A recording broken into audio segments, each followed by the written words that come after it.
Revolver! Ladies and gentlemen, welcome to the show.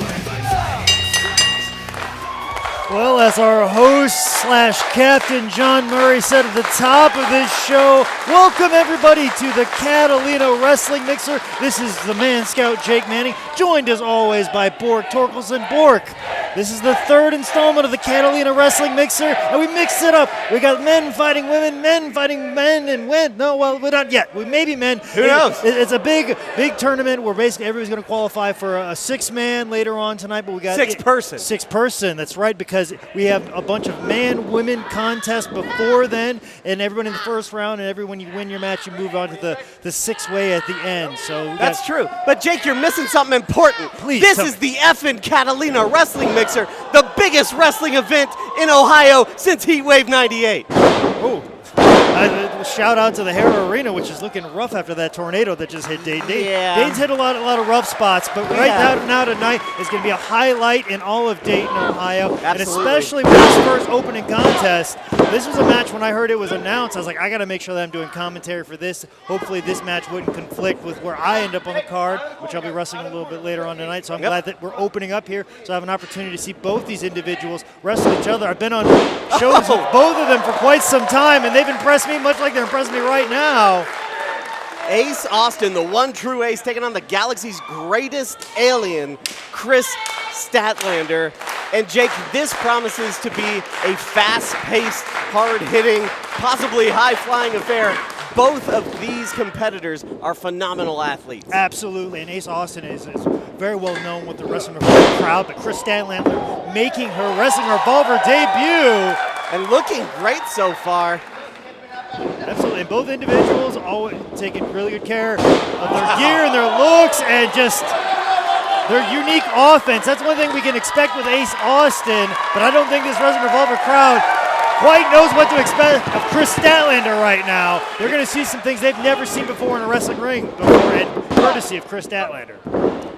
Missed kick there by Ace Austin. He's got some educated feet. Usually they connect, but Statlander, very athletic in her own right. I think perhaps did a bit of scouting on Ace. What a suplex. Absolutely. I don't know if Ace slipped there or that was an intentional thing, but I don't think he hit that roll quite as smoothly as he was expecting. So it wasn't the offensive maneuver he was looking for, but it's definitely the one that Kris Statlander was looking for. Absolutely. Statlander running in. A lot of impact there on that. European, that knee as well. Oh, you thought that European had a lot of impact. That knee had way more impact, Bork. Oh! Statlander goes for the cover. Only two there. Now, both of these are very young competitors, only a couple of years in this business. Statlander's still getting her name out there, but keep in mind, she's also a professional stunt woman. She just likes to put herself at risk, go out there, show what she can do. Ace Austin, he's gone from up-and-comer to professional wrestling superstar in just a matter of years. Well, his star is shining very brightly. And Kris Statlander has done the same exact thing. She wrestles for Queens of Combat out of Charlotte, North Carolina area. She's impressed everybody from that promotion very quickly. She came in and she wasn't an up-and-comer for very long. She was put in some more featured matches almost immediately. Where Ace Austin's climb's been a little bit slow over the years in Wrestling Revolver, but it's not slow anymore. He's finally ascended to a level where he's in feature matches time and time again here at the Wrestling Revolver. Absolutely. And both would love to open off this match with a win. Oh my God, Ace Austin! Again, those dangerous feet Modified employed effectively. Hurricanrana there. Down goes, oh, wait a minute. Only two there. I don't think he got quite all of that. I mean, it didn't have quite the snap he was looking for. That's true. On kind of that neck breaker, a modified neck breaker of some sort. I don't think he quite got a clear hold on the neck. And I think if he would have had, we might have got a 3 count, but I just don't think he did. And you're not going to get like a half-ass neck breaker on Kris Statlander. I think you're going to get a 3 count. No, not today. Sir. Not here at the Catalina Wrestling Mixer. Ace Austin go for pleasure count 69, but Statlander getting out of the way. And the question is, Statlander capitalize? Did she take a little bit too much punishment? Oh! And as you said, Jake, this is the third Catalina Wrestling Mixer. Ray Phoenix won the first to gain the American Lucha Corps Championship for the very last time. Then we had a tag team tournament with the Rascals coming out on top. Tonight, intergender wrestling with 12 of the best athletes in the world. And a lot of the competitors have cut a lot of promos saying they don't want to call it intergender. Yeah. They just want to call it professional wrestling. I'm trying to call it as much as possible, but it's going to be unique for sure. Just much like this unique offense we're seeing from Kris Statlander right now. Wow. Statlander rolls him over. Big axe kick. She's finished off many of people before, but not Ace Austin here at the Catalina Wrestling Mixer. I've seen her get a 1-2-3 count at Queens of Combat many a time off that axe kick, but she did not. She did not get it here tonight, not in Dayton, Ohio, not in front of this jacked up crowd at a new venue that we're running just up the street from the old Rockstar building. So there's a lot of history on this 3rd Street here in Dayton when it comes to professional wrestling. That's right, but our first show at the bright side, Statlander. Ace gets out of the way, but Statlander recovered nicely.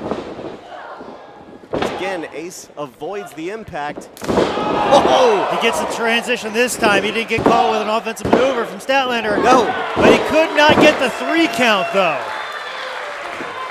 Like I said, Ace does a lot of inside-out transitions into the ring off this maneuver. He kind of got caught earlier, but this one came off a little bit smoother. He was able to capitalize on that, but he wasn't able to get the victory. Yes, we'll see if Stupid Sexy Ace can make it happen here. You know, he thinks he's the watchdog over Metropolis, the first line of defense, and there's no need for a second.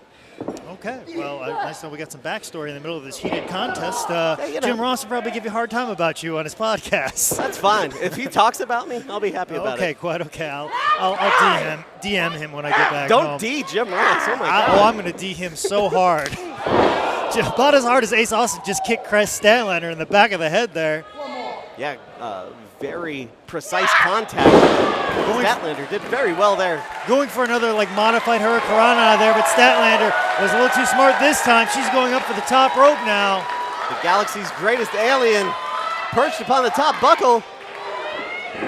Oh! 450 splash! No! Only a 2 count! I have been watching Kris Statlander for a couple years now in Queens of Combat and Wrestle Pro, and I can't say that I've ever seen her do a 450 splash, and I damn sure haven't seen her be kicked out of it if she was ever going to hit it. I couldn't believe that. Yeah, Ace Austin digging deep here. He definitely wants to be in that 6-person scramble. Setting up for a tombstone pile driver. Ace reverses it, looking for a tombstone pile driver of his own. Kris Statlander back. Wait a minute, Ace struggling. Bridge, Ace has got the tombstone now. Kris Statlander's got it again. Tremendous core strength from both individuals. Slip through. Quick transition to submission hold by Ace Austin. Center ring.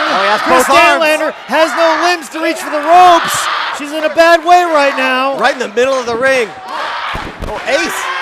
Quickly transition. Actually, he should have hung on to those hands before. He was keeping those hands away from the rope. Now Kris Statlander has the hands to push herself closer to the ropes and possibly get a rope break. That's what she's fighting for right now. And Ace also was able to enable it, even though he's locking in very deeply under that underhook under the chin. Once again, Kris Statlander too strong. I think Ace made a mistake there by letting go of the hands. I think he just should have stayed in center ring, hang onto those wrists, because when he let go of those wrists, it gave Statlander an ability to get leverage to work her way to the ropes and get a rope break and continue this contest further. You're not wrong there, Jake. Perhaps Ace could have won if he kept a hold of those arms, but... And he didn't capitalize quick enough. He created some space so Kris Statlander could create some opportunity, but Ace created some opportunity for himself. The fold! Revolver! Ladies and gentlemen, welcome to the show. With the tiniest clash and the passions flow.